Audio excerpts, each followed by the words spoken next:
ẹ́ ṣé bó sọ pé Giant of Africa ní Nàìjíríà wọ́n ní Giant of Africa ní Nàìjíríà bàbá làárọ̀ ọlọ́pàá irọ́ ọlọ́pàá fún yín ẹ̀ ṣe Giant of Africa rárá Giant of àǹtí ní kí ló tún kéré lẹ́yìn àǹtí ihun tó kéré lẹ́yìn àǹtí yẹn òun gangan ní Nàìjíríà bàbá làárọ̀ ni ọmọ Nàìjíríà kan máa ní Giant of Africa Giant of Africa ṣe Giant of Africa Burkina Faso ńlẹ̀ lẹ́bẹ̀ yẹn ó ti gba Giant mọ́ yín lọ́wọ́ Burkina Faso nílẹ̀ lẹ́bẹ̀ yẹn ó ti gba Giant mọ́ yín lọ́wọ́ Giant of àǹtí ní ṣe Giant of Africa Giant of Africa tó jẹ́ pé ṣàṣà ní ibi tí infrastructure wà ní Nàìjíríà ṣàṣà níbi tí infrastructure wà ní Nàìjíríà ní 21st century ní 21st century káwọn ọmọ Nigerians àwọn ọmọ Nàìjíríà kọ́ sì máa yàgbẹ́ sínú ṣáláńgá tó máa gbèdìlé tí ooru burúkú tó máa kó sí wọn lábẹ́ ní 21st century ẹ̀dẹ̀ pẹ̀lú ní Giant of Africa ẹ lọ wo nǹkan tí Ibrahim Traoré ẹ lọ wo nǹkan tó ń ṣe fún wọn ní Burkina Faso ẹ lọ wo iṣẹ́ ribiribi tí Ibrahim Traoré tó ń ṣe fún wọn ní Burkina Faso nísìn wọ́n ti ń ṣe pléènì wọ́n ti ń ṣe fóònù wọ́n ti ń ṣe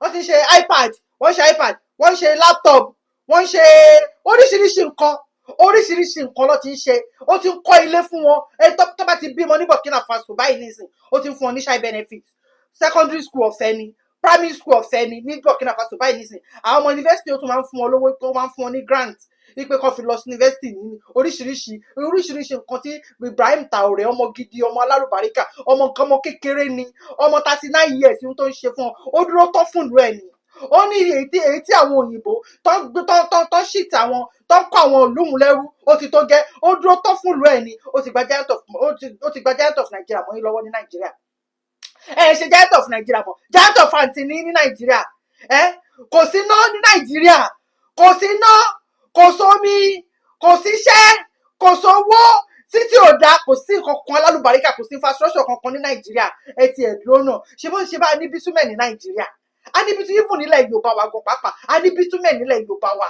kí ló dé kí ló fi ń ṣe ó bí àwọn politician ibi tẹ́sí máa wọ̀ pé àwọn politician ìkẹ́ni mánì ni wọ́n ò nífẹ̀ẹ́ mẹ̀kúnnù torí fẹ́jẹ títí wọn àfi ajẹmáfẹ́ ayọ̀ tí ń fúnni lóko òdí ọ̀pẹ̀jẹ ni wọ́n ìkà ni wọ́n ẹni bíi tí ń pọnmọ́wẹ̀ làwọn politician wa olórí kórí ni wọ́n olórí òṣì ni wọ́n látòkè dókè Nigeria government ìkà ni wọ́n ò náànú mẹ̀kúnnù ìhun tẹ́sí máa mọ̀ ní pé àwọn bítúmẹ̀ntà nìyẹn títí ò dáa òkú sí títí tó gbádùn ní Nàìjíríà rárá wọ́n fi ẹ̀tẹ̀ sílẹ̀ wọ́n wá pàlápàlápà wọ́n sọ pé àwọn ń ṣe Abẹ́òkúta Calabar express road ojú ọ̀nà tó máa wúlò fún mẹ́kúnnù wà ńbẹ̀ o tí wọ́n ń ṣe o wọ́n náà wọ́n ń ṣe Abẹ́òkúta wọ́n náà wọ́n ń ṣe Calabar highway express road 700 kilometre lọ́pẹ́ wọ́n náà wọ́n ṣe 30 kilometre wọn irọ́ ni wọ́n fẹ́ fi kówó jẹ ni 10 km tó ṣe bẹ́ẹ̀ ju 10 kilometre lọ abandon project náà ló máa di bitumen ta ní Nàìjíríà kò yẹ kí ojú ọ̀nà wa kó rí gàgàràgà ní Nàìjíríà Ọlọ́run ẹlẹ́dàá gbọ́ kò yẹ kí ojú ọ̀nà wa kó rí yàgàyàgà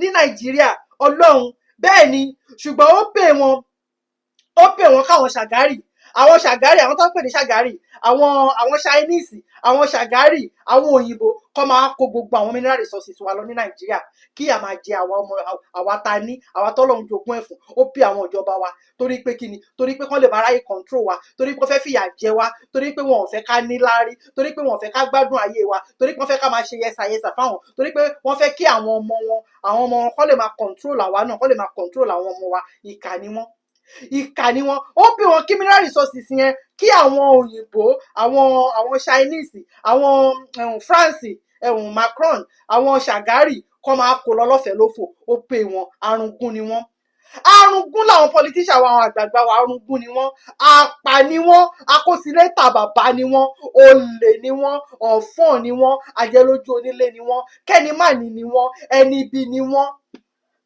ìkà ni wọ́n wọn ò nífẹ̀ẹ́ èèyàn ọmọ mẹ̀kúnnù ẹ̀yin lè máa wake up o ẹ̀yin mẹ̀kúnnù ẹ̀yin lè máa wake up o Ọlọ́run ẹlẹ́dàá gbọ́ torí pé Nigeria government ìkà ni Nigeria government ẹ kàn fìyà jẹ mẹ̀kúnnù ní kí ló dé Ọlọ́run á dá fún yín bẹ́ẹ̀ ni Nigeria government ìkà ni irú ẹnu yìí ti pọ̀ jù kí ló dé ẹ̀yin dẹ̀ máa yírọ́ lẹ́gùsí fún wa kí ló dé ṣe yírọ́ lẹ́gùsí fún wa ẹni bẹ́ẹ̀ náà ni Baba Jaga sọ wípé à ń progress wọ́n náà ń progress ní Nàìjíríà náà ń progress ní Nàìjíríà ẹ tún parọ́ ẹni ẹgbẹ́ renew hope wá fún wa ẹni ẹgbẹ́ renew hope wá fún wa láìmọ̀ pé renew ìyà lẹ́gbẹ́ fún wa ìyà gidi ìyà tó níyín lẹ́nu ìyà jẹjẹ tán ìyàlẹ́ gbé wá fún wa ní Nàìjíríà ṣé gbogbo ohun tẹ sọ lélẹ̀ nígbà tẹ fẹ́ débẹ̀ Baba Jaga ẹni even ẹ tún sọgun apá ẹni tẹ bá débẹ̀ tí kó tó pọ́dún méjì tí ò bá sí iná 24 hours iná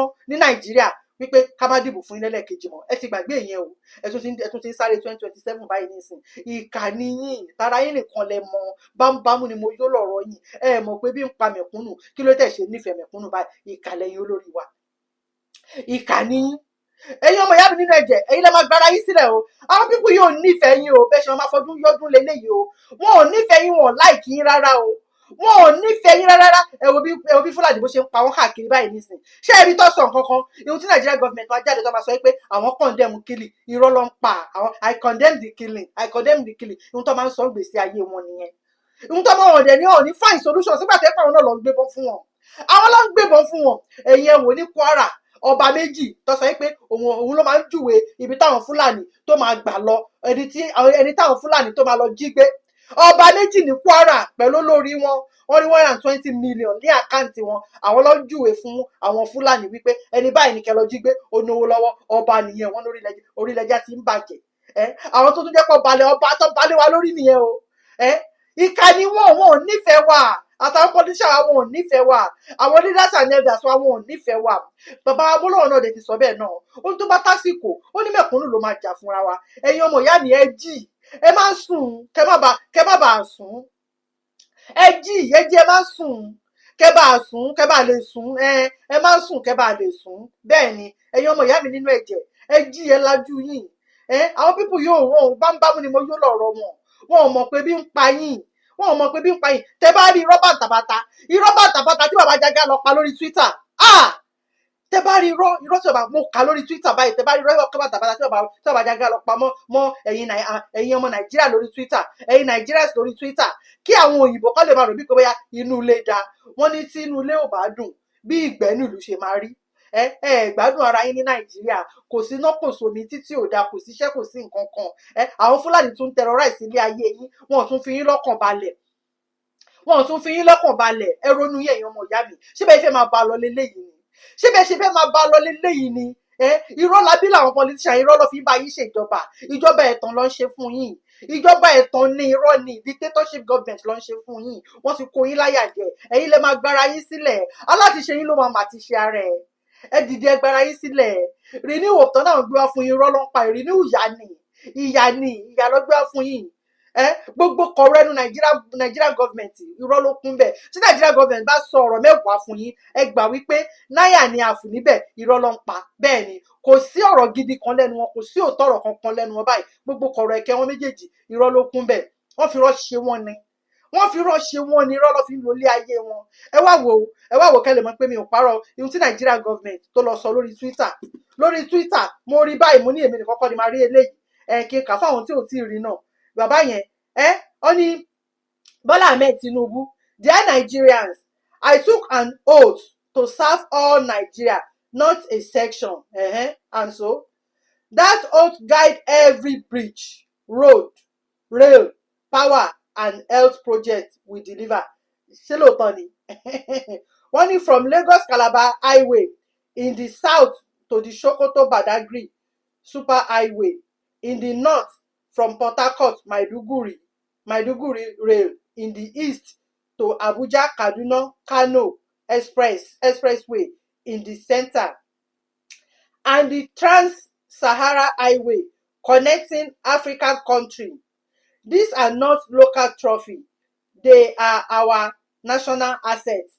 Story wọ́n ní health center are being rehabilitated ṣé lóòótọ́ ni wọ́n náà ti rehabilitate health center yín ṣé lóòótọ́ ni ihun tó kọ sórí Twitter nìyẹn o tí àgbáyé máa rí o tó máa rò bí kò bí anú yín dùn Nàìjíríà o tó máa rò bí kò bí òótọ́ ló ń sọ tó ní mọ́ ìpérò ló ń pa fún yín o irọ́ ẹnu wọn. wọ́n ní health center are being rehabilitated nationwide light rail projects in Kano, Kaduna, Lagos and Ogun have been given the green light. ṣé lóòótọ́ ni ẹ jẹ́ túbẹ̀ yẹn kà fún yín wọ́n ní light rail projects in Kano, Kaduna, Lagos and Ogun have been given the green light. wọ́n ní 250,000 jobs are being created. Màá pèsè iṣẹ́ fún yín lórí irọ́. Màá fún yín níná lórí irọ́. Màá fún yín lómi lórí irọ́. Màá ṣe títí tó dá fún yín lórí irọ́. Ìrọ́pọ̀, ìrọ́pọ̀, ìrọ́pọ̀, ìrọ́pọ̀, ìrọ́pọ̀. Ṣé lóòótọ́ ni ẹ̀yin yúùtù mi? Wọ́n náà ti pèsè 250,000 jobs fún yín. Ṣé lóòótọ́ ni irọ́ ti pọ̀ jù? Kọ̀rọ̀ ẹ̀kẹ́ wọn irọ́ ni. Irọ́ labí ni wọ́n. Inú irọ́ ló ti ń ṣe ilé ayé. 250 jobs have been created. Power, created, okay. Power is returning to Kaduna through the revived 2555 MW power plant. Bridge in Onitsha and Ebonyi reconnect our people. Oil exploration is expanding in Bauchi and Gombe, and the AKK pipeline has crossed the Niger. Okay. Every farmer who need a road, every trader who need power, every child who need school, every patient who need care, who we are building for. Wọ́n náà wọ́n ṣé lóòótọ́ ni ṣé lóòótọ́ ni primary school mi ilẹ̀ ẹlẹ́ làwọn ọmọ primary school jókòó sí. Hospital tẹ bá lọ sí hospital ẹlòmíì ní tẹ bá lọ sí hospital mi báyìí wàláì àìsàn tẹ gbé lọ times 2 ẹ lẹ máa gbé padà bọ̀. Irọ́ ti pọ̀ jù. Ó ṣe é ṣe bẹ́ẹ̀ hospital wọn dá ní Nàìjíríà làwọn ń wá sílùú òyìnbó lọ́wọ́ á ń gbà tọ́jú. Ẹ̀yin ọmọ ìyá mi ní Nàìjíríà ilẹ̀ máa gbára yín sílẹ̀ o torí pé ìkà ni wọn olórí kórí bí ẹja àìsí ni wọn ò náànú yín wọn ò nífẹ̀ẹ́ yín bámúbámú ni mo yọ lọ́rọ̀ àwọn Nigerian politicians wọn ò mọ̀ pé bí ń pa yín ìkà ni wọn. Wọ́n ní this is the equality of renew hope. Renew ìyà babala renew ìyà. This is equality of renew hope. No Nigeria is second class. No region is left behind. Together we will rise as one nation, one people and one destiny. Kí ló dé? À ń ṣe one nation, à ń ṣe one people, à ń ṣe one destiny, à ní one culture, à ní one oúnjẹ, à ní one ìmúra. Ìwà wa ò papọ̀. Iṣẹ́ wa ò papọ̀, àṣà wa ò papọ̀, oúnjẹ wa ò papọ̀, ìmúra wa ò papọ̀, kò sí nǹkan kan tá fi papọ̀. Bẹ́ẹ̀ ni Yorùbá ni mí, Yorùbá ni ìran mi. Yorùbá tí ń bẹ kó tó di pọ́n wá amalgamate wa ní 1914. Ẹ jẹ́ á máa lọ. A kì í kẹran mẹ́ran kó kàn pa. À ń ṣe nǹkan náà. Ọmọ aládé làwa Yorùbá. Àwa ní ògo ilẹ̀ adúláwọ̀. Ẹ má dà wá pọ̀. Àwọn Fúlàní yìí slow wa down ni. Kí ló dé? Wọ́n slow wa down ni. Ìkà ni wọ́n ò ní kan ṣe ọ̀lẹ alápámáṣiṣẹ́ ni wọ́n. Gbogbo ìgbésí ayé wọn ojú kọ́ da màálù lọ. Wọn ò nórí tán rò. Ọpọlọ wọn ti dọ́ta. Àwa ọmọ Yorùbá Ọlọ́run dárọ̀ Yorùbá dáadáa. Ọ̀jọ̀gbọ́n wà nínú wa. A ka ìwé, a mọ ìwé, agbọ́nú agbọ́n lẹ́yìn. Kí ló dé? Ọlọ́run tó jó ní kálukú ó ti fomi là wá láàrin. Ẹ jẹ́ ká máa lọ. À ń ṣe kankan náà. Bẹ́ẹ̀ ni ilẹ̀ ò pa wá pọ̀. Kò yẹ kó dogun, kò yẹ kó dìjà. Ìlú tó bá máa dogun, tó bá máa dìjà, ìlú tílẹ̀ bá pa wọ́n pọ̀ ni. Ilẹ̀ ò pa wá pọ̀. Oko kì í jẹ́ ti bàbá tọmọ kó má nà á là. Ẹ jẹ́ ká máa lọ. Iléyá ọdún máa lè. Nigeria government ẹ jẹ́ ká máa lọ. Ẹ jẹ́ ká máa lọ. Ẹ fìyà jẹran mi. Kò sí mẹ̀kúnnù tó ń gbádùn. Ẹ̀yin olówó kàn ń náwó lọ́wọ́ sí ni. Àwọn mẹ̀kúnnù ẹ jẹ́ kó máa táníkà sí ni. Kí ló dé? Ẹ fìyà jẹran mi. Ẹ jẹ́ á máa lọ. Oko kì í jẹ́ ti bàbá tọmọ kó má nà á là. Ẹ jẹ́ á máa lọ. Ẹ pín wa. Ẹ jẹ́ ká máa lọ. Kò yẹ kó dogun, kò yẹ kó dìjà. Nigeria government ẹ fi wá sílẹ̀. Baba Jaga yín náà mọ̀ ìpẹ́ ìlérí kìíní ṣe. Àtojúrò lẹ lọ ṣe. Ẹ mọ̀ pé àwọn kàbọ̀ ò lè jẹ́ kẹrí ṣe. Ẹ mọ̀ pé àwọn British ò lè jẹ́ kẹrí ṣe torí àwọn master yín nìyẹn. Ẹ mọ̀ pé àwọn Fúlàní ò lè jẹ́ kẹrí ṣe. Baba Jaga ẹ jẹ́ ká máa lọ. Ẹ fi wá sílẹ̀ tó kùn lọ́rùn ọmọ Yorùbá. Ìyà yìí ti pọ̀jù fún wọn mi. Kí ló dé? Ẹ jẹ́ ká máa lọ. Ẹ jẹ́ á máa lọ Baba Jaga o. Ẹ ṣé mo dúpẹ́ o. Ẹ̀yin ọmọ ìyá mi nínú ẹ̀jẹ̀. Ẹ jí o. Ẹ má sùn o. Ẹ má sùn o. Ẹ sùn kẹ́ má bàa sùn o. Ẹ sùn kẹ́ má bàa sùn o. Ẹ jọ̀ọ́ torí Ọlọ́run. Ẹ̀yin ọmọ ìyá mi nínú ẹ̀jẹ̀. Alátiṣe ló máa ti ṣe ààrẹ o. Alátiṣe ló máa ti ṣe ààrẹ o. Ẹ̀yin ní kẹ́ gbẹnu pọ̀. Kẹ́ jẹ́ ká jọ sowọ́pọ̀ kí gbogbo akẹjọ́ yẹn tí ò ti join Yorùbá nation. Ẹ̀yin wọn Nàìjíríà. Ẹ lè rí benefit kankan nínú Nàìjíríà. Nàìjíríà ẹ máa jíríyà tẹ́ bá ti ń jẹ ẹ máa jíríyà ni. Ẹ fọwọ́sowọ́pọ̀ pẹ̀lú Professor Banji Akintoye. Ẹ jẹ́ ká jọ fọwọ́sowọ́pọ̀ pẹ̀lú Chief Sunday Igboho kí gbogbo akadìra lóṣùṣù ọwọ́ àwọn ọmọ Yorùbá.